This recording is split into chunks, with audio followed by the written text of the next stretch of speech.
Good morning, all of you. Welcome back. I know the healthcare professionals and doctors are already working overtime, and we are pulling out on a Sunday. Of course, it was your suggestion as well. So happy that you are back. In fact, I think 11 o'clock we are. Can I request all of you to be on mute, audio and video, other than the speakers, please? Audio and video. When you probably raise question, you can again come on this one. Mr. Arvind, I think you are Dr. Arvind. Okay, thank you. We are happy that we are having this session here today. And in fact, as Mr. Vaitheeswaran also would agree, today we have the final economic package 5.0 today at 11. Probably it would have started now, Mr. Vaitheeswaran. Mr. Yes, Nirmala is starting now, I believe. So final rounds. So we are all waiting to see the final effect of everything. But as we know, this course we started without knowing what is going to happen. We never thought we will go digital, but it so happened as the whole world is moving, we had to do this digital, and it is in fact helping a lot. Probably very apt because Mr. Vaitheeswaran, even before COVID, brought out a book. I don't know how he did that. Taxation in Digital Economy. It's just a coincidence, I guess. He wrote the book and he released it just before COVID. And probably now we are all looking to moving towards digital in every field, definitely in taxation also. So thank you once again. Thanks a lot, Mr. Vaitheeswaran, again sparing your time on a Sunday. And the topic is going to be always doctors used to feel. When I was in the bank, I used to mention one of the senior doctors used to say, you can ask me to do any surgery, Saraswati, but don't ask me to fill up a challan. That's what she used to say. We are so allergic to figures and things. But I'm sure Mr. Vaitheeswaran is going to make it very, very interesting, the taxation aspect today. Just to give a brief introduction about Mr. Vaitheeswaran, here is there before you can probably you could read. He has more than 59 years of experience, practice in the field of law, various corporates he is advising here and abroad. Additional qualifications he has to the Cost and Works Accountants of India and Institute of Company Secretaries. I'm getting some external noise. Is someone still on audio? Please. He has also authored a number of books, as I just now mentioned. A very recent one had the taxation in digital economy. And we are proud that he heads our GST committee, expert committee, and he's also part of the general committee of the Madras Chamber. Besides, he has other hats as a committee member of Indo-American Chamber, member of the Economic Policy Advisory Committee, CIA Southern Region, and so on. So here I present Mr.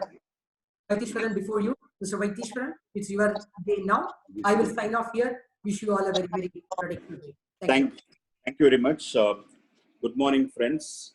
And first of all, my congrats and my best wishes to all the doctors in this session.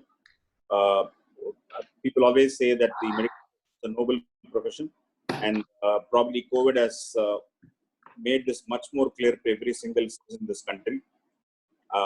Hats off to all the doctors and the medical professional and the support staff in the health industry who are providing human service, who are risking their life, risking their being away from their family and providing this wonderful service at this point.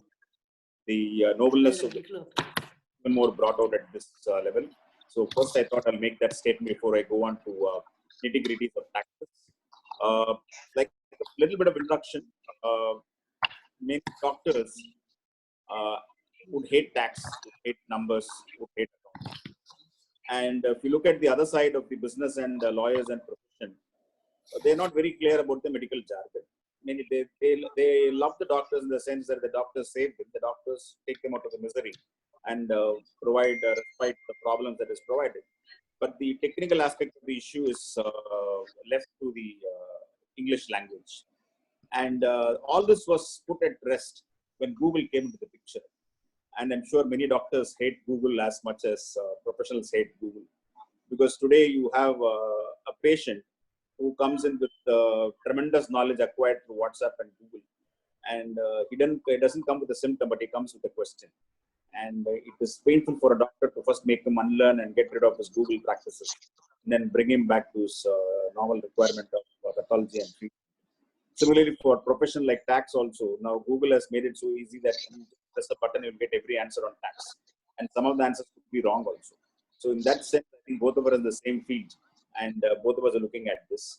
So now request the chamber to just start my presentation, so that I'll go straight to the slides.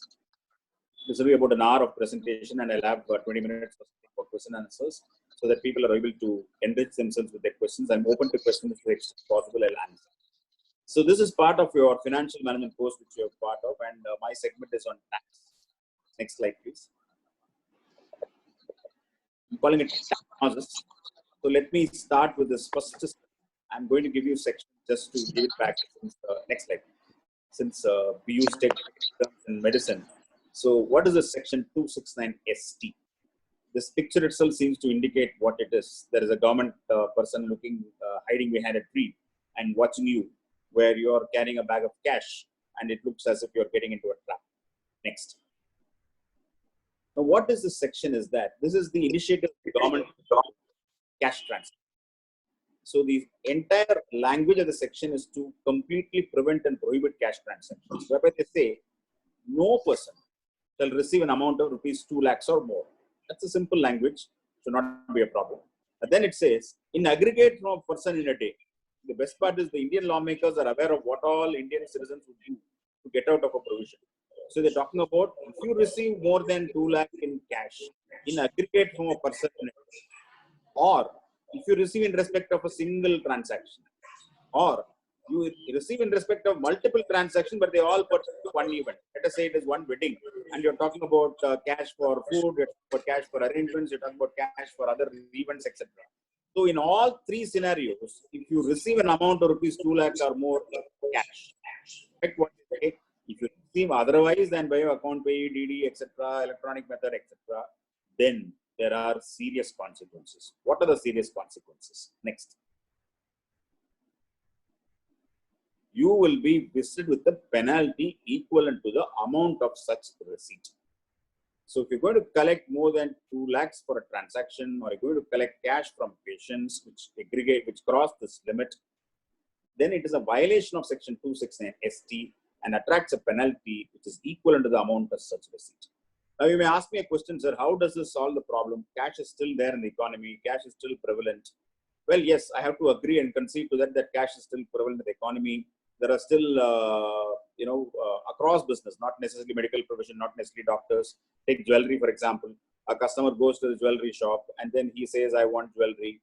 Then the jeweler says that if you're buying jewelry more than 2.5 lakhs, you have to give demand draft, you have to give online payment, you have to give bank payment. Then this fellow says, why did you split the bill, etc., etc. So all kinds of businesses have this kind of pressure. So fundamentally, cash transactions are something which the lawmakers abhor, and the lawmakers try to stringently provide for all these things. This is one aspect. The second aspect is a nuisance aspect of cash. Cash does not create capital. Cash has to be stored. Cash has to be saved from theft and other things. And demonetization taught many lessons to many people that cash does not serve any purpose, and you have to go behind so many kinds of problems because of demonetization. So I'm not trying to give an ethical lecture here, but I'm trying to give a tax perspective that cash transactions have its own challenges, and those challenges can take away your sleep when you're in your peak of your career. Next. Now comes the most critical impact for a hospital or a medical center or a doctor who's got its own set of people working like a clinic, or you're operating like a center. You make various payments. You have an AMC contractor, you have an AC maintenance shop coming in, you have a civil contractor who's putting one more room above your clinic for the purpose of X-ray purposes, or you have an architect designing a new consulting room or a waiting room, or you're paying a contractor for some kind of interior work or architectural work or civil work, etc. So the moment you realize that it is a contract, the moment you realize that making a payment for a contract, and the contract is for carrying out any work, then you have to remember that there is something called as TDS. Now, what is this TDS? All of you know, but I'm still explaining. It is tax deducted at source. And why is it called tax deducted at source? Basically, government knows that the contractor or the architect or the AC maintenance guy or all of those people should pay income tax. But when they receive income, they may not be paying income tax. They may be playing truant. They may be avoiding the system. So to ensure that some kind of control is exercised and monitored, they realize that who gives this fellow money? Let's go to that fellow. So the person who's releasing the check, they say that, look, when you release the check, you are supposed to deduct tax at source. We'll give you the percentages. You deduct tax at source. You pay the money to the government account. That will go and sit as credit in that other fellow's ledger. And we will know whether that fellow is paying tax or not, whether he's filing return or not, or we'll go against it. So they've shifted the responsibility. It is basically the taxman's work, which has now shifted to people like us. Fellow pays tax and to bring him into the system. And for that, there is something called as a TDS. So what are those rates? If your contract is an individual or a HUF, then it is at 1%. If it is going to be a firm or a company or a business entity or LLP or something, it is going to be at 2%. Now, this is a mandatory requirement which you are supposed to do. Now, you would have seen Madam Sita Raman during the last 4 days talking about various schemes for providing relief for COVID. And one of them she announces that the TDS rates are reduced by 25% from 14th May 2020 to 31/3/2021. So effectively, 1% becomes reduced by 25%, and that would be the rate applicable for the period when you make payments between 14/5/2020 to 31/3/2021. Now, this is only one form of TDS. This is for contracts. Next.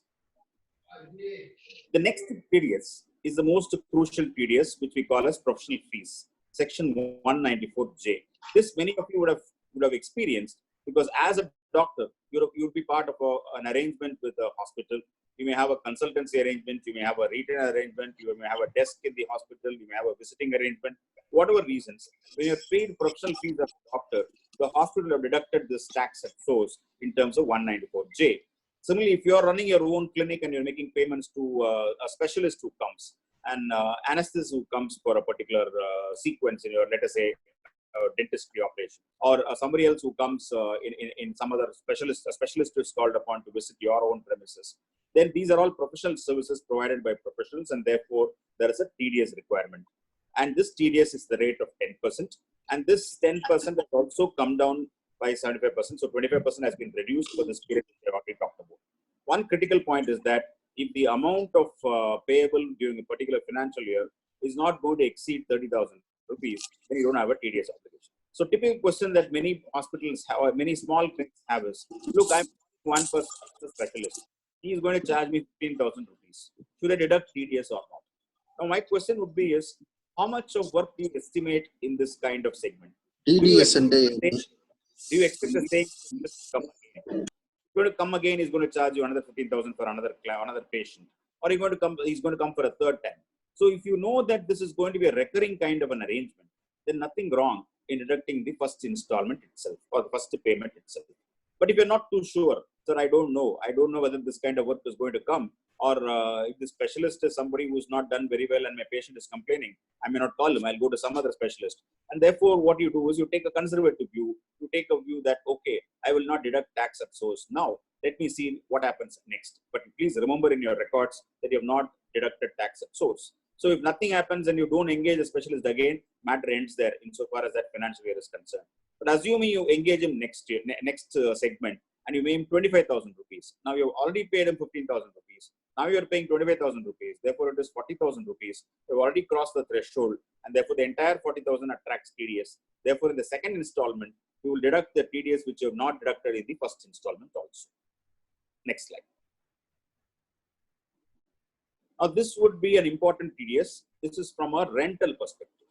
Businesses have, the doctors have their own clinics, doctors have their own premises, doctors have their own equipment. Most doctors have sophisticated equipment. Some of these equipments are bought at a huge cost and investments are made, and some of them are hired. In fact, going forward, I think post-COVID, people will go for a more leaner model whereby you will prefer to lease out and hire out equipment rather than purchasing this equipment, because the investment is going to be very heavy. So new and new models are likely to come in terms of these kind of things. But let us say you hire a plant and machinery. So when you hire a plant and machinery or equipment, you have to pay rent. On that rent, there is an element of TDS. Similarly, if you're taking a building on rent, or a furniture on rent, or fittings on rent, or land on rent, there is a TDS at 10%. But here there is a better ceiling. No TDS if the amount paid or credited does not exceed 2,40,000 rupees during the financial year. So that is a very critical point as far as your person is concerned. So each category, it applies to each person. 2,40,000 is the outer limit. Each category in the sense the person who receives the money. So long as the person who's receiving the money is going to fall in the ambit of hiring of plant and machinery or providing rentals, etc., it is straight away a no-brainer. You'll have to get deducted TDS. Now, sometimes what happens, these landlords can be very finicky. They will say that no TDS, you have to give me the entire amount. Now, you may have to carefully negotiate and say, look, this TDS is no loss to you. I will deduct tax at source. It won't get paid into your government account. You will get automatic credit.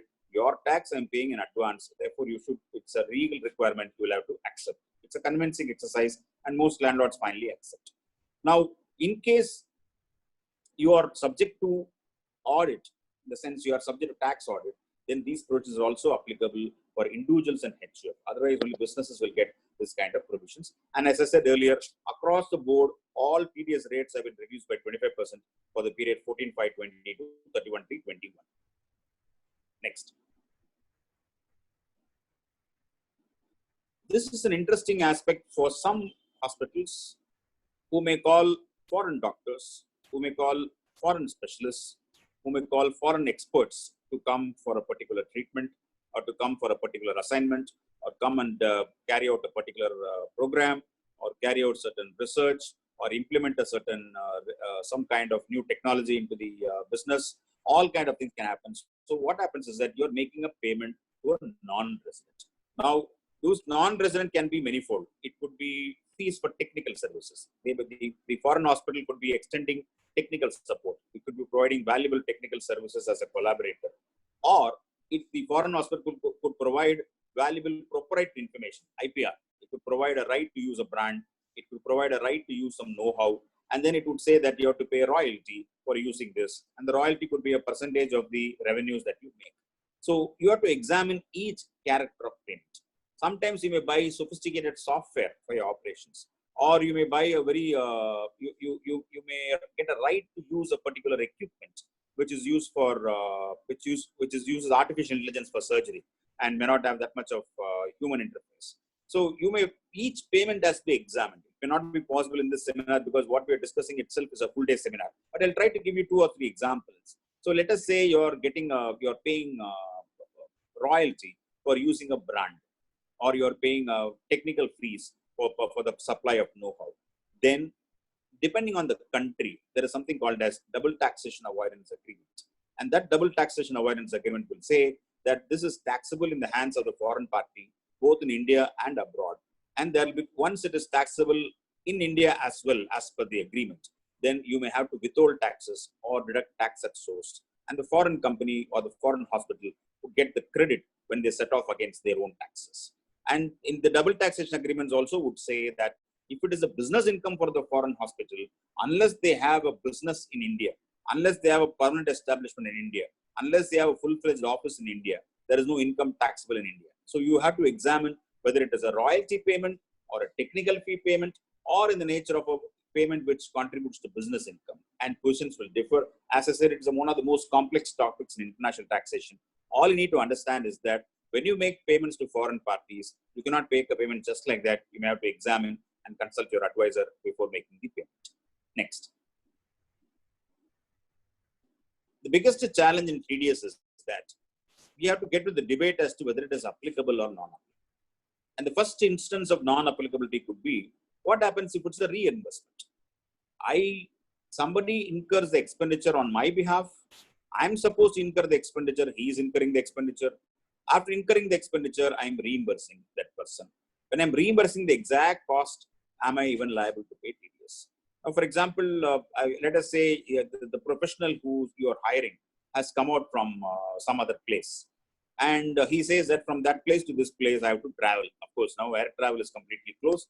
But assuming we are living in an era where we still see planes zooming across the sky, and we still live in those old nostalgic days where we rush to the airport at 4:30 in the morning and wait in the queue for 1 hour and bustle and hustle across all counters and brush past everybody. And the concept of social distancing did not exist, and we waited in a crowded airport like birds in a cage. And then we all flocked together in one flight, and then merrily land at a destination and continue to run. But those were nostalgic days, if you can call it. Now air travel is completely off, and future, who knows how air travel could be. For all you know, doctors could be in big demand. The sense that every flight passenger may have to get a certificate from a doctor that he has not had COVID in the last 6 months, and only along with your ID card and Aadhaar card, the airport security will verify this, and then there will be a thermo check whether you have fever or not, and then you will be allowed inside the arena and inside the airport. And who knows how seating is going to be inside the aircraft. It's going to be interesting times. But then when we lived, for example, if you take the car, when car was invented and cars were going in great speeds, etc., nobody thought of a seat belt after some time. And only after a point of time, seat belt was invented. And after seat belt was invented, they didn't realize that it was enough. So they developed more speed and then discovered that crashes are fatal, and therefore the airbags were invented. So now airbags is a must. But before then, it was not there. So at every stage, when we discover a problem, we add on some kind of protection, or some kind of assumption that things are. Or take a cricketer. When the earlier days when we used to watch cricket, when Kapil Dev used to bowl, or we used to have Vivian Richards batting or Michael Holding bowling, you didn't have any of the batsmen having any kind of arm slings or protections which were for the shoulder, etc. But as things became difficult and things became sensitive, people started wearing things. So I assume masks will become part of a life and certificates will become part of a life. So what I'm trying to say is, let us say the doctor travels from some other place in the country and you're paying a professional fee. And over and above that, you're reimbursing his airfare, you're reimbursing his hotel stay, you're reimbursing his travel. Now, if you're reimbursing on actual basis, then it is clearly called as a reimbursement. He gives you a bill for what all he has incurred. You pay him exact paisa to paisa as to what he has incurred. He raises a debit note or whatever. Now, that amount may not attract TDS because that is not a consideration for the fees. It is a reimbursement. So you need to identify what is the reimbursement and what is a fee. Now, but another problem in TDS is that if you don't deduct, this is quite unfair. Somebody has to pay tax, he has not paid tax, and I'm only helping the government to deduct the TDS. But what the government says is, if you don't deduct or you delay in your deduction, then we'll come back to you and put interest, we'll put penalty, and since you have not deducted tax at source, you cannot claim deduction of the expenditure which you have incurred as far as the payment is concerned. And adding further salt to the injury, they will also prosecute. So TDS is a nasty one. You need to be careful. Therefore, some rules also apply in businesses. That is, if you're a very conservative business, or you're not a very tax-savvy business, or you're a business which does not like tax litigation, or you would like to take a very simple route in life, they have this proverb which they apply. When in doubt, deduct. So what businesses do is, I don't want to get into interpretation. I don't know. I will deduct. Anyway, that fellow gets the credit. So that's how it works in certain business. So depending on the profile you fit into, you can take a call as to what you would do. And if you're also supposed to file your tax TDS returns in time, only because when you file the TDS returns, the credit will go to the other fellow in the forms. 26 days. Next. Now comes a critical question. Many hospitals have doctors, and these doctors could be on retainers. The sense that monthly there is a payout. The hospital and doctor come to an arrangement. Monthly we will give you so much. You're supposed to come at call, or you're supposed to come whenever we say. You'll have a consulting room, and of course these are the legal requirements, but there could be other pressures also. But let us say that monthly there is a flat amount payable. Now a lot of people get confused that when you get a fixed figure monthly, it is like a salary and you're an employee. But you have to understand, it is difficult for a doctor or a consultant to become an employee of a hospital. He's more of a consultant who has been hired by the hospital, who has been engaged by the hospital. And therefore this dispute came up, because if it is salary, the TDS, it's a very high rate. It is not your 10%. So the matter went to dispute, and the courts came up in the case of Escorts Health Institute. They very clearly said payments to doctors on retainer basis is not salary. Therefore, TDS under salary is not applicable. The Punjab and Haryana High Court went even more better. They said that a professional doctor, what does he get? He gets only some money for his professional consultancy. He doesn't get LTC. He doesn't get Provident Fund. He doesn't get leave encashment. There is no gratuity. There is no employer-employee relationship. Therefore, it is not a case of salary. TDS under professional service applicable. Therefore, which we talked about earlier, 194J, 10% TDS would be a correct interpretation, and it would not be a case of salary as far as hospitals and doctors are concerned. Next. Now, if you're running a business or a profession, what happens is that you have revenue and you have expenditure. And all of us know that expenditure is a pain, right? Right through the COVID period, I think even hospitals and doctors are equally affected, like all other business and professionals. Very few are spared.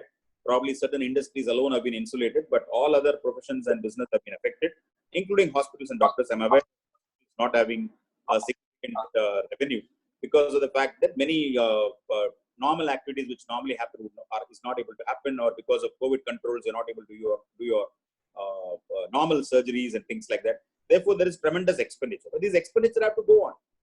You have rent, you have taxes to be paid, you have repairs, you have insurance for buildings, you have repairs and insurance for machinery, plant, furniture. So all these are deductible. So these are expenditure that you can claim. So you may even have a scenario where if you're running a hospital, you may even have expenditure which could run into losses. Then you have depreciation over assets which you bought. Then you have interest on loan which you have taken for your business or professional expansion. So all these are called as expenditure under various sections. I'm not boring with the sections, but these are categories which are covered by various sections from section 30 onwards. Then comes a residual omnibus section 37. Something which is not covered in all these things, that is 30 to 36. I'm still incurring an expenditure. You have to establish only three things. One, the expenditure must be for my business or profession. It is not a personal expenditure. It is not a capital expenditure. Now, what is a capital expenditure? What is a revenue expenditure? Is a lecture by itself. But typically, you can understand that if you're repairing a car, it is a revenue expenditure. If you're changing something in a which provides a long enduring benefit, that's a term that they use historically. It is called as capital expenditure. So typically, you incur revenue expenditure, which is not personal in nature. You incur the expenditure for your business or profession. Then you can claim it under the residual head section 37. Next.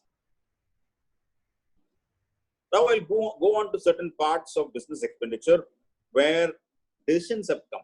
See, my objective is not to give a moral lecture or principles in ethics, but there are some decisions which have come, so I need you to look at these decisions and see what are the consequences.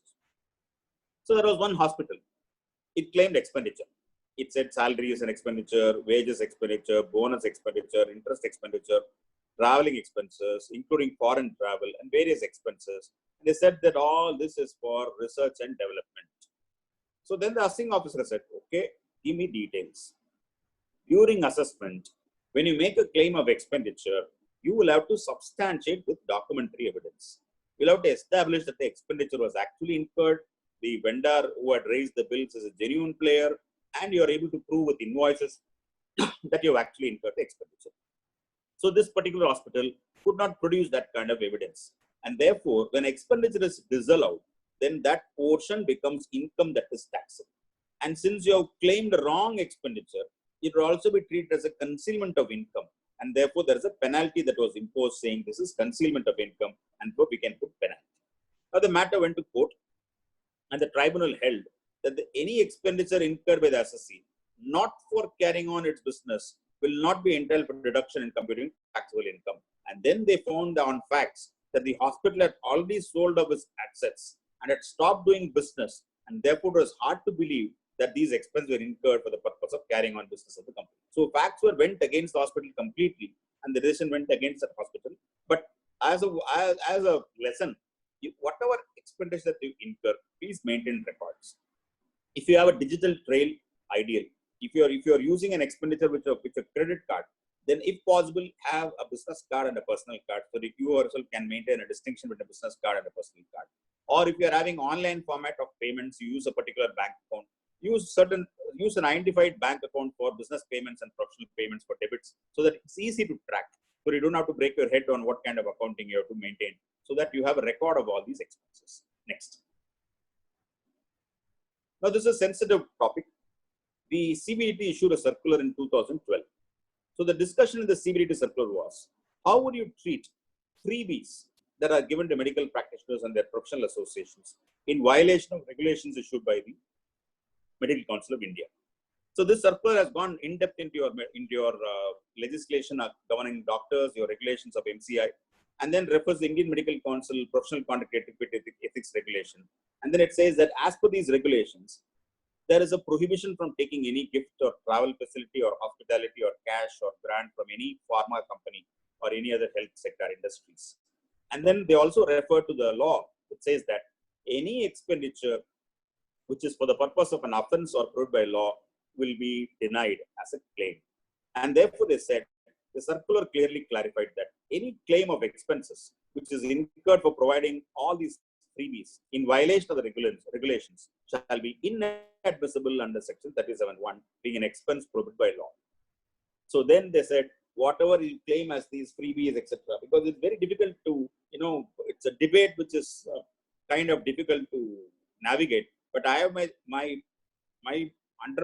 thoughts is that I know a host of doctors and professionals who are not even in this discussion, who don't deal with these kind of freebies, who don't accept these kind of any kind of kickbacks, as you call it crudely. They are proud and wonderful doctors in the profession, and I have great respect and regard and admiration for such doctors. But there may be a few who may not fall in that bracket, and for that purpose, I thought I'll bring this income tax angle to it. The hospital cannot claim this as an expenditure, and they will be disallowed. Not only that, any claim of such expenditure is also subject to some kind of inquiry elsewhere. Next. In fact, there is a direct decision of the Punjab and Haryana High Court in the case of CAP Scan and Diagnostic Center, where the assessee was a private limited company and was doing business of CT scan, ultrasound, and X-rays. And then an expenditure was claimed in the P&L account. And what did they call it? It's a commission. And they said this is something which were paid to doctors who referred to patients for various purposes and testing. Then the court relied on the circular dated 7/7/2, the old one, and said that look at the regulations, look at the circular, you're not supposed to, and therefore they disallowed the commission as a business expenditure.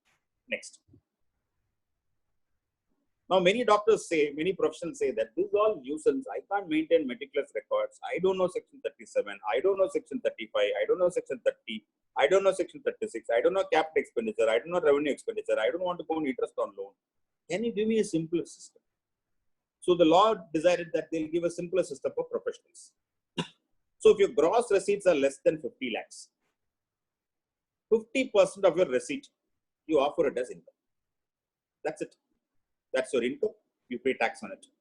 What happens? No books of how much you maintained, no tax audit required. All deductions have been deemed and allowed. You cannot claim any other expenditure. Of course, you can claim your other benefits like investment-related deductions, which will come after tax computation in the later part of your income computation. But basically, it's a hassle-free scheme, because if your revenue is going to be less than 50 lakhs, instead of maintaining all kinds of records, you can simply go for what is called as a presumptive taxation and get out of the problem. Next. Now, till the last half an hour, I've discussed the direct tax side for hospitals and doctors. Now I go on to the indirect tax side of GST. Many of your doctors and professionals, before that, just go back. Many doctors know about GST. Many hospitals know about GST because you know it in a capacity as citizens. GST came from 2017, and GST came because there was a reason for it coming.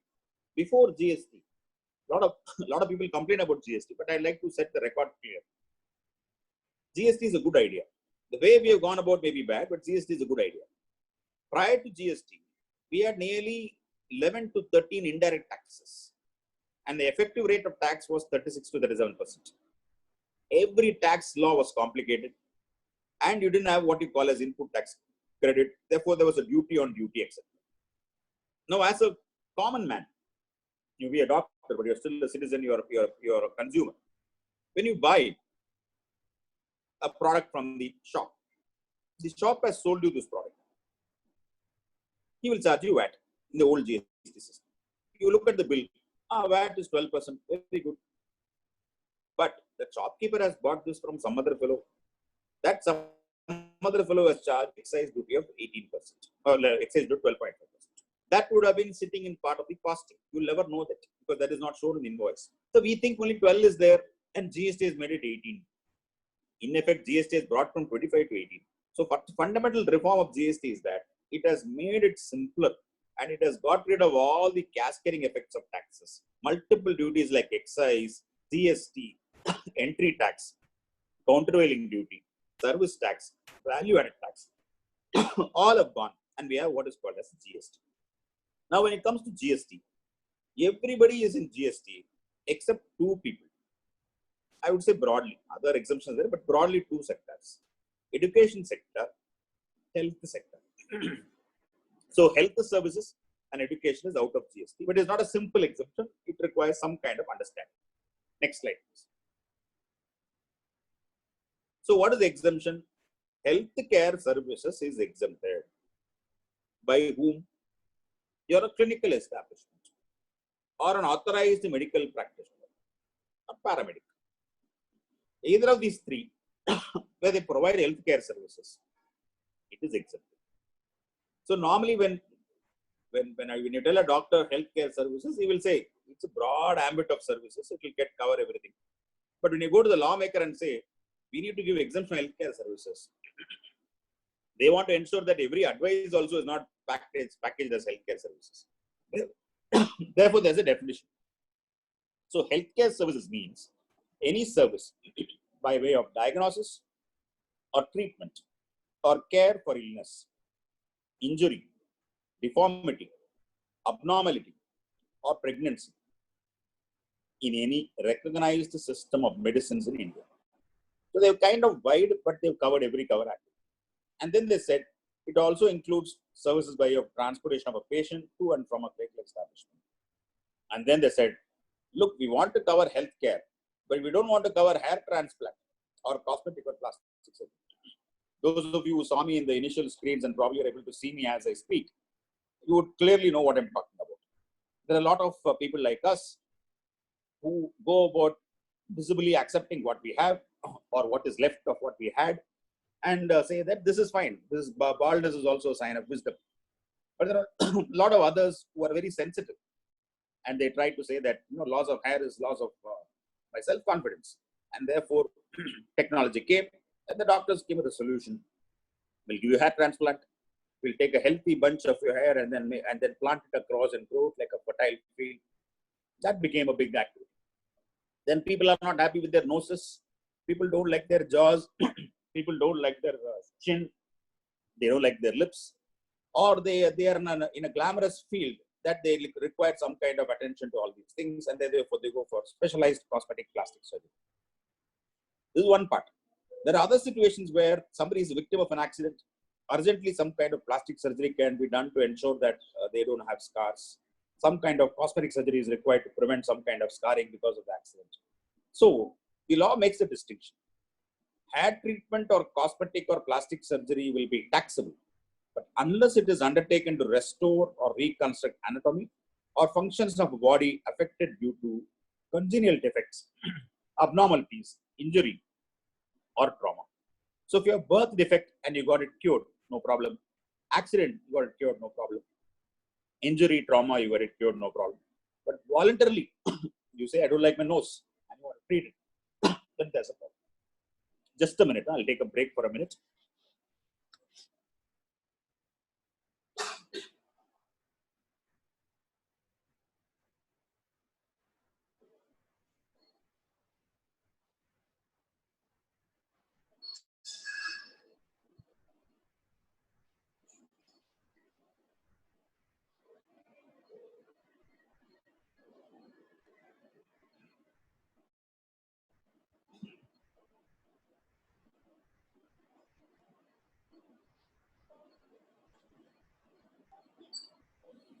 Sorry, friends, I'm back. I think that's a difference between a virtual seminar and a conference seminar. You will have the benefit of a glass of water or somebody will give you a glass of water. Here I am in my home where every room is a virtual room. My daughter is taking an online exam in another room. My wife is taking some class for students in another room. So each room is a virtual room and I had to step out for water. Sorry for the break. Coming back. So if it's going to be injury or trauma or something else, then obviously those are protected from exemption. They're from taxation. Next. So this is what happens. If this kind of treatment is required, then it is taxable. Next. Now, what is cosmetic surgery is a debate by itself. There could be an issue for dentists or orthodontics. What happens if you do aesthetic dentistry? The doctor is so brilliant that when they see the child at the age of 5 or 6, they're able to predict how the teeth will form, how the teeth will grow, and then say, look, you may have a problem. So come to me when the child is a little more older. And the doctor does wizardry, and the child is protected. As you grow, you don't have a problem. But in many cases, you may not have that kind of advantage. So how do you treat that? So the American Board of Cosmetic Surgery defines cosmetic surgery and saying it's a subspecialty of medicine that uniquely restricts the enhancement of appearance through surgical and medical techniques. It's specifically concerned with maintaining normal appearance, restoring it, enhancing it beyond an average level towards some aesthetic ideal. So some element of aesthetics basics is okay, but deliberately done for the purpose of some other purpose, then you may have a tax. Next important question. The exemption is for a clinical establishment. So that is also defined. Hospital, nursing home, clinic, sanatorium, or any other institution or whatever name called. That's the beauty of English. You know, you're not able to define anything. They'll add one last time. Any other institution by whatever name called. In fact, on a lighter note, in service tax law, there used to be a definition of, there used to be tax on certain segments. And one exclusion was for food. Food was exempted. So there was a doubt. Food is exempted. You should define food. So the lawmakers, there's a defined food by saying, a food means substantial and satisfying meal. Now, substantial would mean super quantity. Satisfying, totally depending upon the person who consumes. So if you say substantial and satisfying, then you're talking about twin conditions. Then one case law also came up. One fellow provided sandwich, tea, and some sort of samosa or kachori or whatever, and claimed it as food. The department said food means full meal only, otherwise it is not covered. Matter went to court. Court said that high tea is the modern equivalent of a meal, and therefore this will also qualify as food. So as I said, definitions are a challenge. Therefore, I said any other institution by whatever name called. So if you offer diagnosis, treatment, care for illness, injury, deformity, etc., all that you take care, then you're protected. You're a clinical establishment. Your exemption is applicable. Next. So what is the effect? No GST on healthcare, no GST on doctors, no GST on hospitals, no GST on clinics. The downside is that if there is no output GST, you cannot claim input tax credit. That means whatever equipment that you buy for your clinic, whatever furniture that you buy for the clinic, whatever ACs that you buy for the clinic, all that GST is your cost. Assuming you were taxable, you would have been able to take that GST paid for all those equipments as a credit and set off against the GST on your revenues. But they have taken a policy decision to keep healthcare out of tax, and therefore there is an impact. Especially for bigger hospitals, there is a huge cash outflow on equipments, consumables, goods, and services. So it increases cost. My view is, though my view was not accepted, my view is that treat healthcare as the most important service in this country and zero rate that healthcare. That means don't exempt it. Say it is subject to zero tax. If it is zero rated and give the input tax credit, then what happens is that you allow a mechanism where the hospitals or doctors can claim back a refund of the GST paid on all those things. That way, you are recognizing this profession at the same time giving some kind of relief in terms of tax. Anyway, exemption is there. So instead of exemption, make it zero rate. Next. Now there is something called as a board. Central Board of, we have a CBIC, Indirect Taxes and Customs. The board gives circulars for administration of law. So for healthcare, they gave one circular. First point is quite clear. Services provided by senior doctors, consultants, technicians hired by the hospital, whether employees or not, is exempt from GST. Very good. Then came the question. If hospital charges 10,000 and pays 7,500 to consultants or technicians, and the balance is retained by the hospital for service such as nursing care, infrastructure, paramedical care, emergency testing, etc. Then they said, don't worry, these are also healthcare services, and whatever you collect is not taxable. So the 10,000 collected by the hospital is not taxable. The 7,500 received by the consultant is also not taxable. So that part is quite clear. Now, when it comes to hospital, it is like this: the human existence is totally veering towards life, and life is as an existence veers towards food.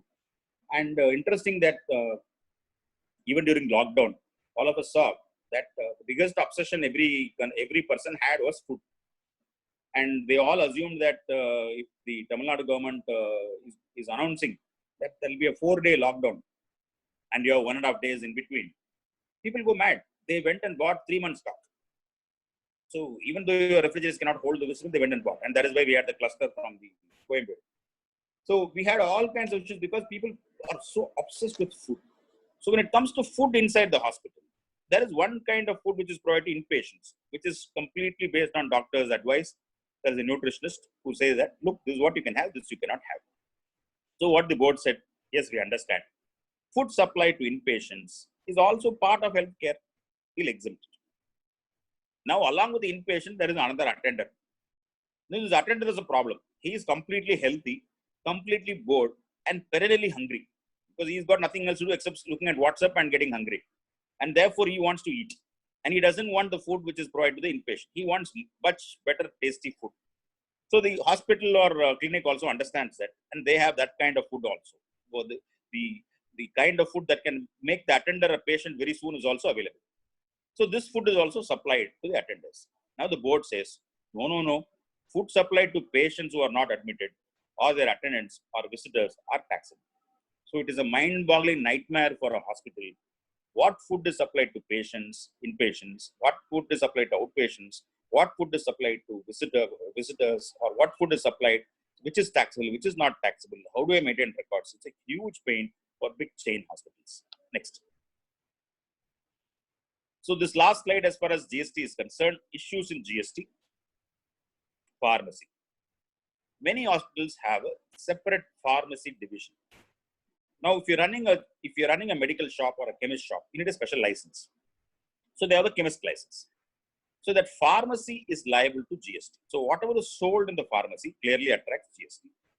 The pharmacy will purchase these medicines and items from various pharma companies, and they will charge GST. Therefore, they will take input tax credit. What is input tax credit? You buy for 10,000 rupees. Let us say GST is 1,000 rupees for making calculation easy. This supplier charges 10,000 plus 1,000, 11,000. Now this 1,000 rupees GST is what you have paid on purchases. This 10,000 rupees which you had bought, you sell for 12,000 rupees. And let us say you are supposed to pay 1,200 GST, 12%, assuming. So when you're paying this 1,200, you already have paid 1,000 rupees to the vendor, and that is available. You can use that 1,000 to set it off, and net you will pay only 200 to the government. So you're using the tax paid on purchases on the tax paid on sales. That is typically a pharmacy that. Second issue, hospitals are not taxable. Yes. Equipments which I purchase, I don't get credit. Yes. What could happen? I opened a big hospital in a new location, and they are urgent need of some equipment. I move equipment from Tamil Nadu to Delhi or Karnataka to Tamil Nadu. Movement attracts GST. It's very unfortunate. In the healthcare sector, it's a huge impact. When I move equipment from one state to another state, I have to pay an IGST, and that is an unnecessary cost. Then comes the third issue. I am running a very big hospital, and I incur various costs at my head office, and I have various branches across states. Should I recover proportionate cost? Should I recover my CFO cost? Should I recover my technology officer cost? Should I recover my R&D head cost? Should I recover my IT cost from those locations? So one hospital went for a ruling, and in fact, they should not have gone for a ruling, but they went for a ruling. And that advance ruling said that yes, whatever recover is taxable. I don't agree with that ruling with due respect. My view is that an employee is an employee. If there is a CFO of a hospital and that CFO is stationed in Chennai, merely because a portion of his cost is recovered from Bangalore, doesn't mean that he becomes an employee of Bangalore. Therefore, the recovery of that cost should not be taxable. The recovery of other costs can be a matter of debate, but that is a larger discussion. I'll keep out of it. Next issue in GST is consulting room. We have a hospital. There are small cabins. Various doctors come and sit in the consulting room. And since they use the consulting room, some element of their fees is shared with the hospital. Now, the question arose in service tax, whether the hospital was providing some service to the consulting room. So the department came to the brilliant conclusion that this is a business support service. The hospital is supporting the business of the doctor, and therefore this amount which they receive is taxable. I fought that case. We won the case. We won by arguing, saying that no, all of us are in the healthcare chain. Whether it's a consulting room whether it is a hospital, whether it is a desk, or whether it is the treatment, everything is part of healthcare. Objective is to take care of the patient, make him go home. And therefore, each person provides his own service in the entire chain of operations. And this will also be healthcare only. And finally, we won that argument before. Same dispute might come in GST. Then comes up another issue. Employees are also there. Employees also consume food. And when hospital provides food to employee, they won't charge a full rate. If the contractor gives the food at 50 rupees for breakfast, the hospital may give at 15 rupees at a concession rate. So is food provided to employees a supply? My view, it is not, though there are other conflicting views. A hospital is not engaged in the business of restaurants. It is not business of providing food to employees. Plus, the employee is also provided food as part of his employment package. He's provided a concessional fee only because he's working there. And therefore, food supply to employees technically should not attract tax, but there are disputes already prevailing in that. Then comes another issue called as reverse charge mechanism. Now, you're a hospital, you're a doctor running a clinic. You may not be liable to GST for your services, but there are some other services which attract GST under reverse charge. For example, you engage a lawyer and you make a payment to a lawyer. Now, on those legal services, you are liable to pay GST under reverse charge mechanism. This is number one. Similarly, you're sponsoring something. So let us say there is a Rotary club or some other club that comes to a hospital and says that, look, we are running an event. Why don't you sponsor this? Fine, it's a good event. I'll sponsor the event. What is the involvement? You give 10 lakhs. We'll run this event. The hospital gives 10 lakhs. The hospital says, look, I want mileage. So you put stickers, you put some kind of flex platforms, etc. for mileage or visibility of my hospital. Fair enough. We put all that in the club. Now, the club has the money, but the table by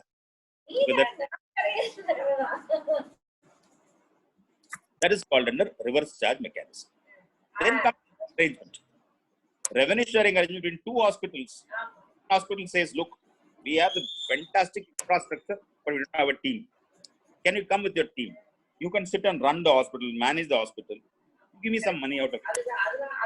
Or we'll run only the pathology part or the testing part. You run the treatment part. You run the operation theater. So they may have some kind of arrangements which they do. So that is what is called as a revenue sharing arrangement. There is a big issue as to whether there is a tax on the product. Going forward, I think post-COVID, we may also get into this. Healthcare will reinvent itself. This is my assessment as to how every business is going to change.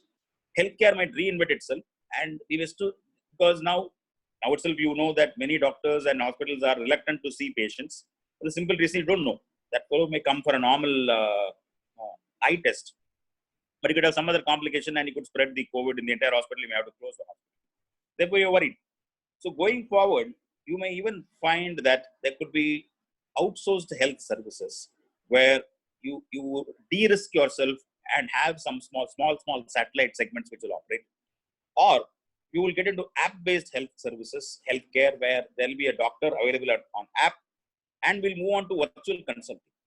Doctors will soon go into virtual consulting, where through Zoom discussions, they will examine the patient, they will discover what the problem is, and to a large extent, it's a visual examination, therefore it should be possible. Though I'm not the expert in this field, you are the experts, you know how much is visual, how much of attention visual can give, visual cannot give. But whatever be the case, there will be new solutions. So healthcare will move away from the hospital, move away from the clinical establishment, go to the location. We may go back to the days where a doctor was to come with a bag. Those days can happen. Or they could have doctors visiting a particular complex alone and not going somewhere else. So all this can happen. So in all those cases, interesting questions can come as to whether it is still a clinical establishment or it is no longer a clinical establishment. So interesting decisions are likely in this space. That's why I parked this slide as issues in GST. Now, having spoken for about nearly 54 minutes on technical aspects, let me give you some humor. Next. I'll finish this regulatory. Next. From a compliance perspective, you will have to file returns under income tax law. In case you are liable to pay GST under reverse charge, you have to file returns under indirect tax laws. There are advanced tax payments liabilities. Government says you are having income tax, fine, but we want it in advance, so there are rules for that. Then there are state legislations on what is clinical establishment, how do you register as a clinical establishment, what are the basic requirements of clinical establishment, what are the space requirements, what are the legal compliance requirements, what are the laws specifically applicable to healthcare.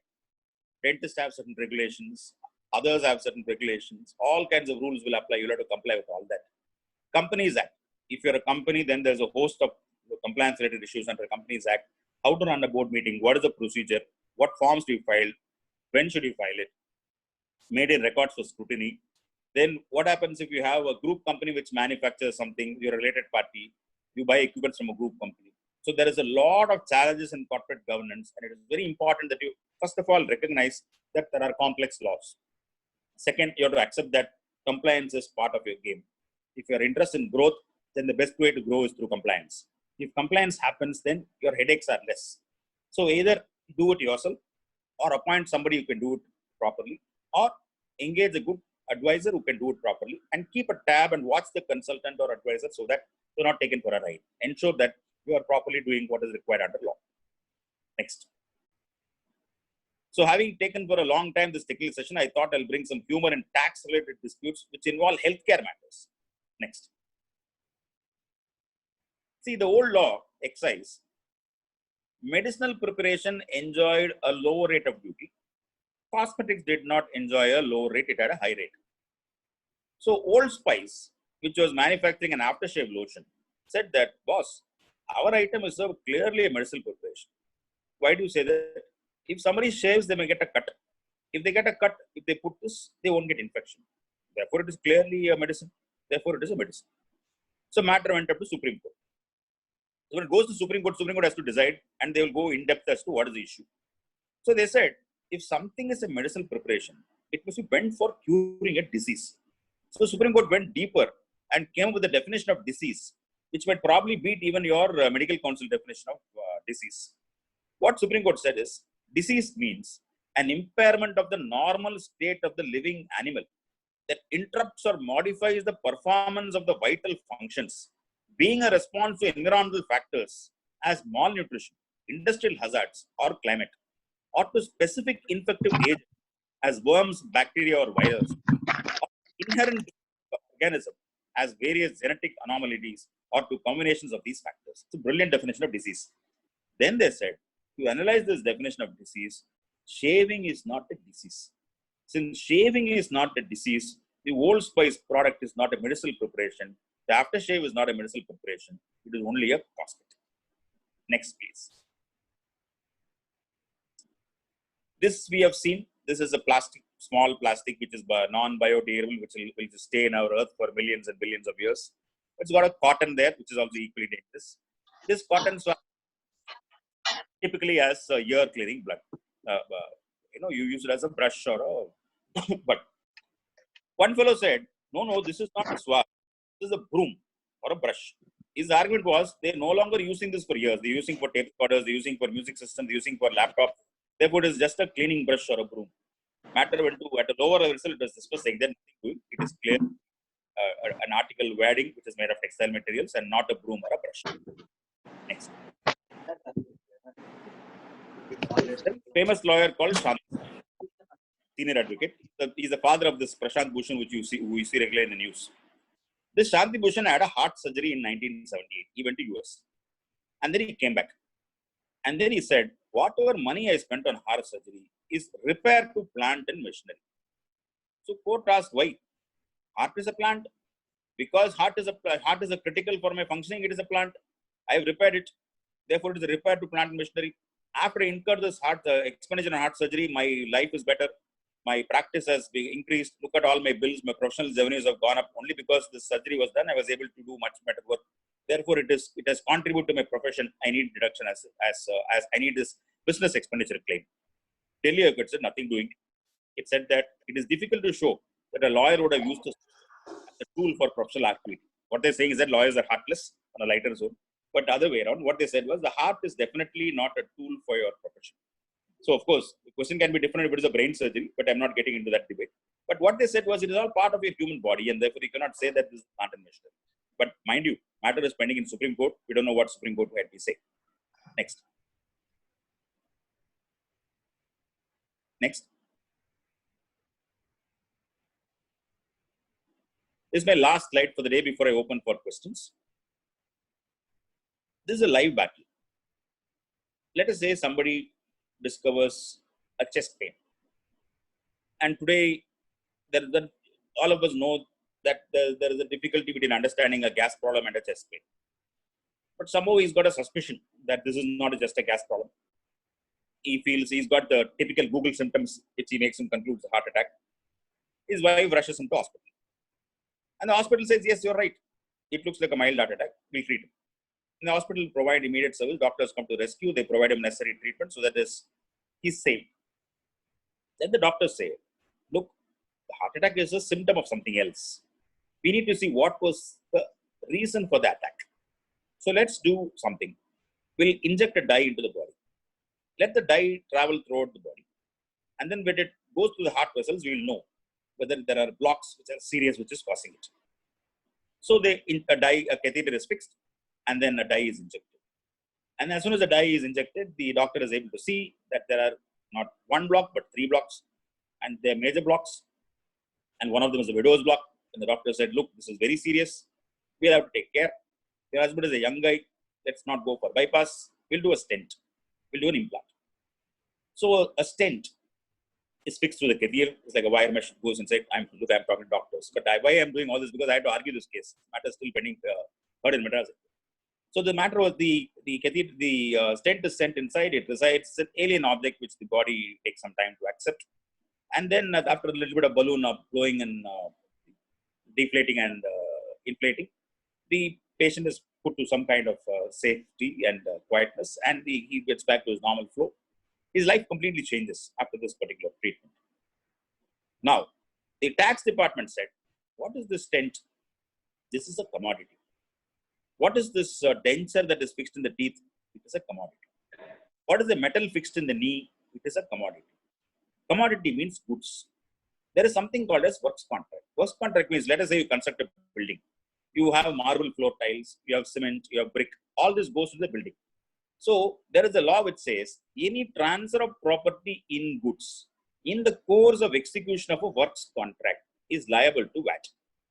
Therefore, in a civil construction, building construction, all the tiles, bricks, cements are property transfers that happens in the course of construction, and therefore it is taxable. So the department said the stent that is fixed, the denture that is fixed, the teeth that is fixed, the metal clipping that is put in the hip, or the metal that is put in the knees, are all nothing but goods which are getting transferred in the course of execution of a works contract. So they went and argued that the healthcare is a works contract. So already decisions have come from Allahabad and Punjab where they very clearly said, no, this is not VAT, this is pure service. When a patient goes to a hospital, his only concern is that his life must be saved, and he goes back to his life which he thinks it is better. Now, how he does it, it's all in the hands of the doctor. The hospital and the doctor are the decision makers. They know which is best for the patient. They know which is the best treatment for this patient. They know his complications. They know which stent will do. Yes, of course, they may ask you, do you want local stent or imported stent? They may ask you that question. But you are not doing window shopping. You are not going and buying stent as a shopping. You go to the market and say, give me the stent. I'll go to the doctor. He'll fix it in my heart. That's not what happens. What is required, the doctor decides. And therefore, the stent is only an item which is used in your course of healthcare services. And therefore, these courts have said this is not taxable. Just before the COVID, I had argued for 1 week before the Madras High Court on the very same point. Matters have been fully heard and decisions are awaited. I hope we get the same kind of decisions. So let's have to wait to see what really happens. But there's a very important point in GST also, because the same question is coming up in GST as to whether there is a sale of goods in the course of healthcare services, or the entire thing should be treated as healthcare services. The entire thing is treated as healthcare services. There is no question of GST. The last slide. So I've shared a lot of my thoughts on a Sunday morning with you in terms of healthcare. I have my email ID available where you can get in touch with me. I'm also active in Twitter and LinkedIn. And those who enjoy humor, there is a blog which I have. So if you're bored sometime, you can just look at the blog, and if I'm able to bring out a smile on your face, I'm so glad. I'll now request the chamber to open up the cameras and open up the chat box so that whatever questions people have, to the limited extent which I can answer, I will answer. It's extremely hyper-technical, I will say so and not answer. Thank you for a very patient hearing. a lot, Mr. Vaitheeswaran. Now the floor is open. We can take the questions now. Hello, sir. I'm Dr. Rangit from Chennai. I'd like to have a small doubt clarified, sir. See, the thing is, sir, I mean, initially when GST, I mean, the lecture is excellent, sir, because thanks to COVID-19, we got a clear idea of what is GST and what is the IT and all those things which have given us a clear picture, sir. But a small clarification among the doubts which still exist within our fraternity. There seems to be GST applied, but we expected a reduction in the rates of materials, but many of them have gone up in the dental sector. So could you highlight this thing is on that, sir, so that now that we will be clarified of our doubts, sir? See, fundamentally, GST did bring down the rates, but the question is whether it brought down the prices. Is that a typical question? And in many segments, it brought down the prices. Where it has not brought down the prices, then you should look at whether the supplier is passing on the benefits of GST to you or not. Now, the supplier must have procured this item from somewhere. The supplier must have got from a manufacturer or something. So he gets some kind of a GST credit out of that. So the law requires that the benefit of ITC should also be passed on in terms of price discounts. So if you can verify your procurement invoices before GST and after the GST, and if the item is the same and the configuration is the same and the prices seem to have gone up even though the rates have come down, then you have a case to point out before the anti-proctoring authority to say that, look, the same item I've got from the same supplier, but the price have gone up. The raw material price have not gone up, but the price has still gone up. And therefore, I believe that GST has been taken advantage by that person and is increasing the price. So if you look at the database, if you look at your transactions and compare these invoices and you're able to arrive at some rational conclusion that you're some kind of victim of a price increase, then you can make a complaint to the anti-profiting authority who sits in Delhi. They will do the investigation and find out whether there's really anti-profiting or not. If anti-profiting is there, they will ask that person to give you that balance benefit. Thank you, sir. Thank you. Hello, sir. Hello. Yes, please. Yeah, hello, sir. Thank you very much for this nice class regarding GST and TDS, sir. I have one doubt regarding this GST. See, can a doctor purchase few medicines and sell it in case there is no pharmacy with them in a clinic?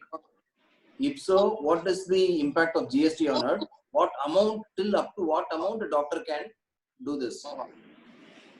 For example, hormone injections, sir. Gynecologist. I understood your question.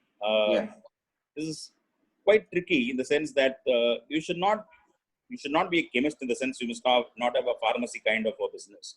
But if you're having basic medicines which is administered along with the treatment, and these medicines are provided to the patient when they come for consulting, and you're able to establish some kind of tag that this patient is linked to this kind of few injections that you gave or few medicines that you provide, then you can say that is part of the healthcare service. But if it becomes a full-fledged business activity where you have huge stock of these kind of items and you start trading in these items, and even a non-patient can come and buy from you, those kind of things, if it happens, then you're in trouble because you may need a pharmacy license before you can do that. Because earlier, if you remember those days, doctors used to make their own medicines. In fact, the doctor's room, when you go into, will have a very, very strange and stinky smell. And there'll be a compounder who will mix various concoctions and give to the patients. I'm talking about early 80s or late 70s. As a childhood period, we've gone to some of those doctors. And as a child, you will always automatically get worried when you get that smell because you get some kind of bitter medicine. But so those days, medicines were actually made in the hospital. Then, of course, outsourcing started and things went out of that segment. But if you're able to establish that this is part and parcel of your healthcare, then fine. But very difficult to draw a line as to what is trading and what is business and just what is consulting. I think you should use your discretion and your basic, what would survive, what would suffice is a call which you have to take. Okay. Okay, sir. Hello. Hello. Yes, I'm Arvind here. I run a clinic in Mogopere West. I'm an orthopedic surgeon. I purchase some, say, POPs, I purchase some bandages for applying POP or do a dressing in my clinic.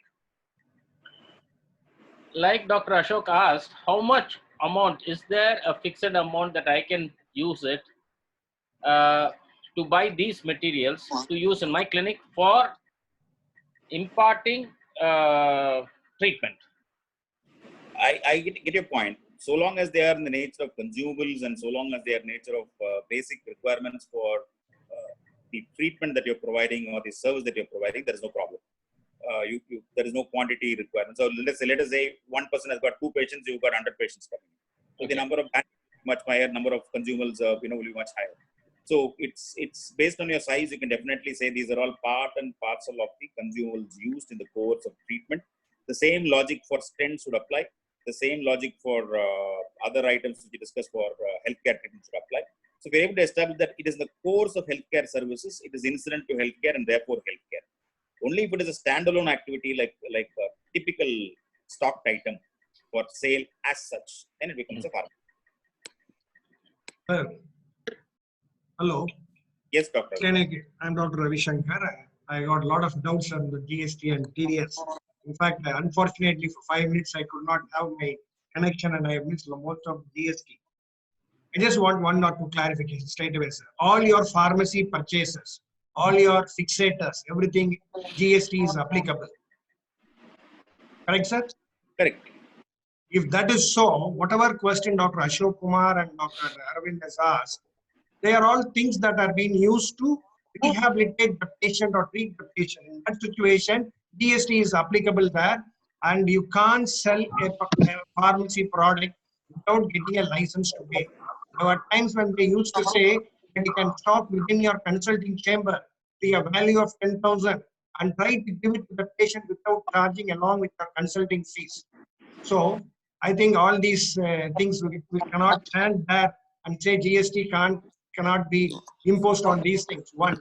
Number 2, Dr. Ashok Kumar, when he asked, there are these oncology drugs. When he had the last session, it was customs and all these things. When we can directly import the medicine and try to get an exemption on the customs duty. When you are trying to get an exemption on the customs duty, are we eligible to get an exemption on the GST also? Customs is completely different. It is Different. governed by a set of notifications provided for exemptions. There are no exemptions for similar exemptions for medicines procured by a doctor for providing services. There are no exemptions. Okay, sir. Then there is the rent component on a rented building. The GST is applicable on the rent. TDS is also applicable on the rent. Yes. What is the principle on this, sir? Why is it that way? The principle is like this. The GST is supposed to be a transaction tax, whereby it is an indirect tax on the transaction. You go to a hotel, you receive food and coffee. There is a restaurant service. Therefore, the restaurant service is a transaction on which government wants a tax called as GST, indirect tax. The income which the restaurant makes attracts what is called as income tax. Similarly, the landlord who makes a rental income has got to pay income tax. And since he's going to pay later, to ensure that he properly pays, the tenant is supposed to deduct TDS on his behalf. Tracking purposes. Tracking purpose. Okay, now, sir, salary and consultation fee. You have some amount of professionals who work on a salary basis and some who work on a retention fee basis. And there are people who receive OT also. They do a regular work, your staff nurses or your doctors or somebody does OT. What is the TDS applicable in these different categories? We discussed in the initial slide, but just I missed it. I'll make it a little more clear. Ensure you examine the relationship that you have with the individual. And that's employer-employee relationship. So what is an relationship? I have supervision. I have control. I can fire. I dictate what is his work to be done. I have to provide PF for him. I have to provide ESI for him. I have some kind of to provide. So this is the kind of relationship where you have all kinds of employer obligations thrust on you with that particular individual. Then it is clearly employer-employee relationship. But if you don't have that kind of relationship, yes, he has to come every day. He is paid a monthly fee, but he operates as a consultant. He can give 1 month's notice and go away. He want to give him a leave travel concession. I don't have ESI obligations. I don't have PF obligations. I don't have that kind of employer. I might have a professional related control. Request him to do something, but beyond that, I don't have that control. Then he's a pure professional. Then you apply that 10%.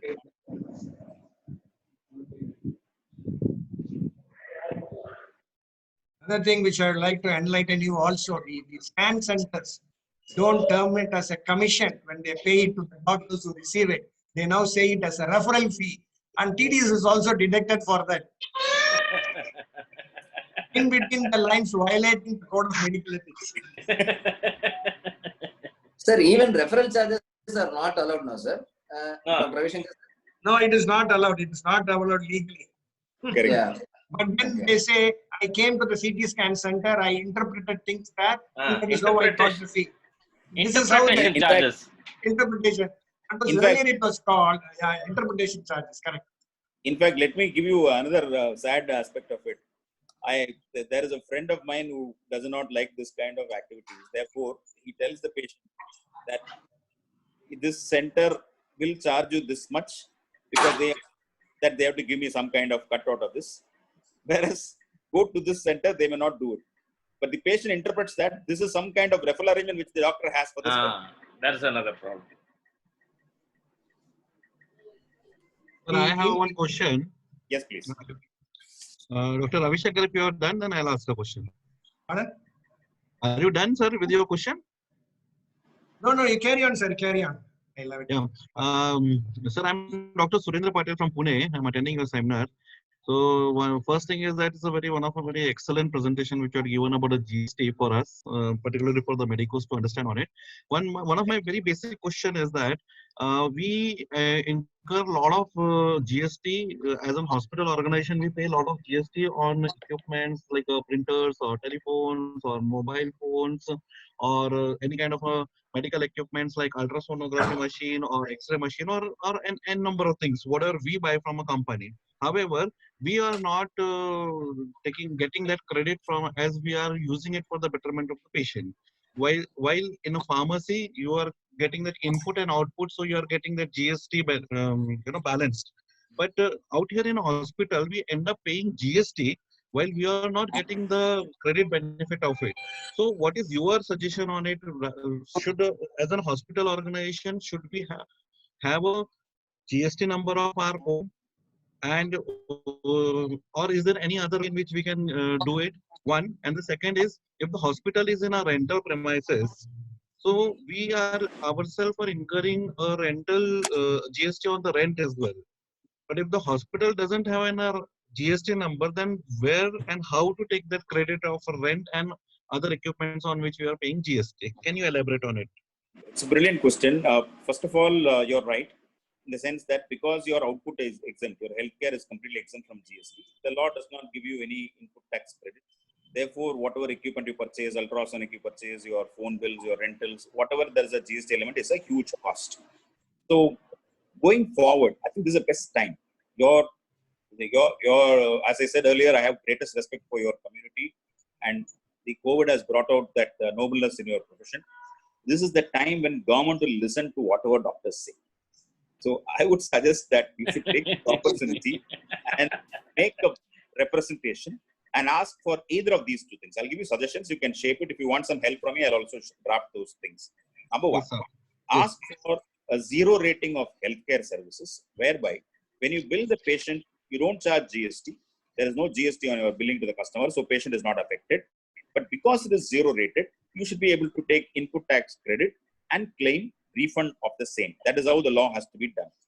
Alternatively, if the government says, no, we can't do that much, you can at least go for a new system whereby wherever a hospital or a doctor procures these things for running his hospital, why cannot we have a concessional rate of GST? Instead of 18, you cannot have it at 6. Bring down the rate of impact of cost. So either zero rate it and give me refund, or give me some kind of a concessional procurement. All I have to show is I'm a registered doctor as per so-and-so guidelines, or I'm running a clinical establishment with these numbers, And based on this, whatever I procure for healthcare purposes, obviously there will be a list. They can give a list of equipment. They can give a list of things running for a hospital. Ensure that you procure at a concessional rate and at least bring down the cost. Either of these things can be a viable solution at this point of time, given the fact that COVID requires this kind of relief for everybody, and your community deserves the best relief possible. I hear. Sir, and what about the rent part? Everything you can cover, whatever is required to run a hospital or clinic. Everything. Okay. Yes. But per se, as of now, there is no other way in which we can do it, because this is a process which you have to fight. So yes, as of now, we don't have. You cannot claim the credit as of now, but this is the best time to ask. And what if we make a pharmacy for which the GST is applicable, pharmacy, and pharmacy and hospital being an integral part, and get a rent paid out of the pharmacy? So will that get the benefit of the input tax credit? Yes, you can maintain some kind of proportional accounting to identify how much of square feet is attributable to the pharmacy and allocate the rent for that particular purpose. And that GST portion, you can take credit for the pharmacy. Only for pharmacy part? Only for pharmacy. Okay, sir. Thank you, sir. Sir, your suggestions, can I get on this? Yes, please. You said exemptions on GST. There was a proposal during this present budget that the hospitals also will be getting GST on the bed charges or whatever it is. There was a proposal, I think you will also be aware of it. If that had come around, would it have been more profit for the hospitals to claim the GST on all the other issues that we buy, on the equipment, on everything, every other thing? In that situation, hospital and standalone clinics can be differentiated. Standalone clinics attached with the pharmacy, like what Dr. Ashok Kumar and all we saying, a different category where the GST can be totally exempted, because these are all service sector. Hospital, only the professional work is a service sector.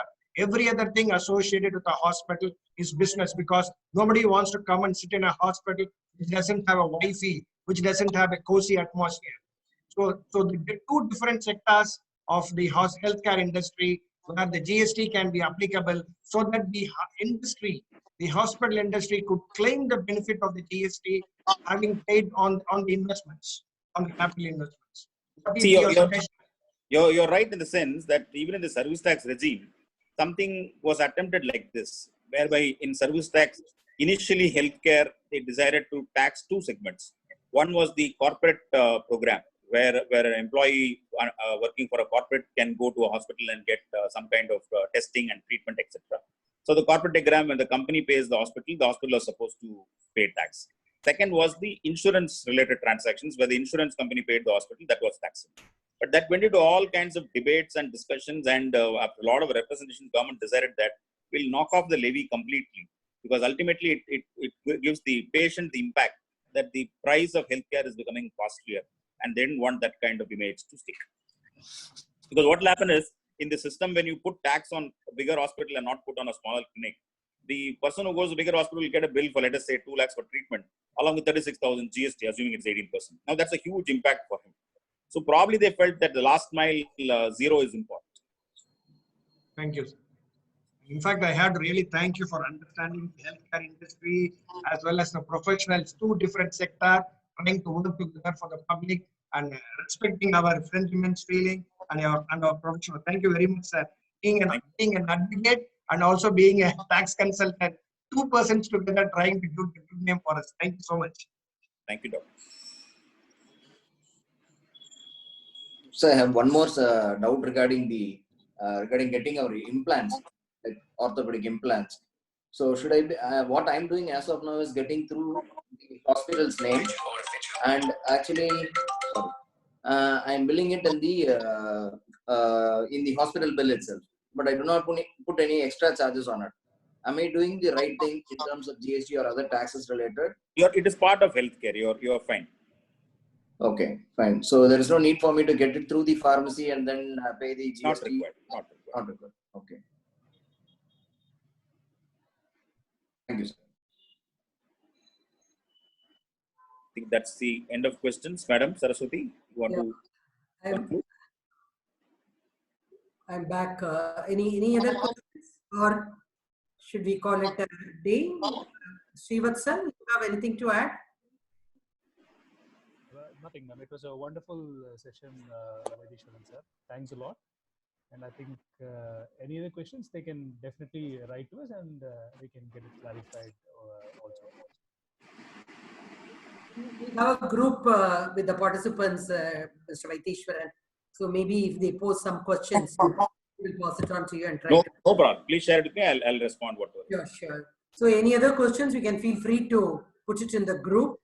And as part of general committee member, I would also request those of you who are running their own hospitals or clinics to welcome to look at membership of Madras Chamber, because you would now know that the kind of value addition you might gain, because not only from a tax perspective, from business perspective, from finance perspective, from being relevant in COVID. In fact, the general committee has met almost every alternate day during COVID times to discuss strategies. So if you are running a big hospital or a clinic or something and you're looking at some kind of knowledge inputs, Madras Chamber is available choice. The minimum qualification to be in Madras Chamber of Commerce, be a medical professional. Are we eligible to come into your membership? Individual members, we are still don't have the facility. As a hospital, yes, you can. Can as a person from outstate coming from Maharashtra, can I become a member for Madras? Yes, sir. Yes, sir. Your hospital can become, if your clinic can become. Yes, yes. Maybe Thanks a lot, ma'am. And definitely I'll membership, but that will take some time. But as of now, you are open to make you register as a member through your clinic, anywhere you are. Not an issue. Thanks, madam. I will initiate the process. Sure, Last session and this session, we would like to have the slides, because we can't remember always. We read refer again and again. Sometime when you want to implement, and at that time you can send the application form also for the Madras Chamber of Commerce. We'll be very happy to be part of it. Absolutely. Put that also in the group. Please, madam. Madam, 1 minute. This is being recorded by Zoom. Is it possible that we could have a recording? It's more for internal, and it also depends. Mr. Vaitheeswaran has to see, because whether all the things can be in the open domain. No, I was careful on what I spoke, so it's the Q&A also. I was aware that that request might come, so I was careful in my answers. So you can share Q&A also with the Q&A. It is okay. It is for the benefit of a very good professional community, and knowledge sharing is not going to cost me anything. Please do. Sure. Done. Only we can share it in the group, man. Sure, will do. Yeah. We'll do Thank you. Thank you so much, Mr. Vaitheeswaran. Thanks a lot for again sparing a Sunday, I know, and especially to the doctors also. You are all very busy, as Mr. Vaitheeswaran saying at the beginning, such a noble profession, and already you are all overworking in the COVID situation. Thank you so much, and thanks for being such an interactive group, learning group. Thank you. See you again next Sunday. Okay, madam. madam. Thank you. Bye-bye. Thank you. Thank you. Good day.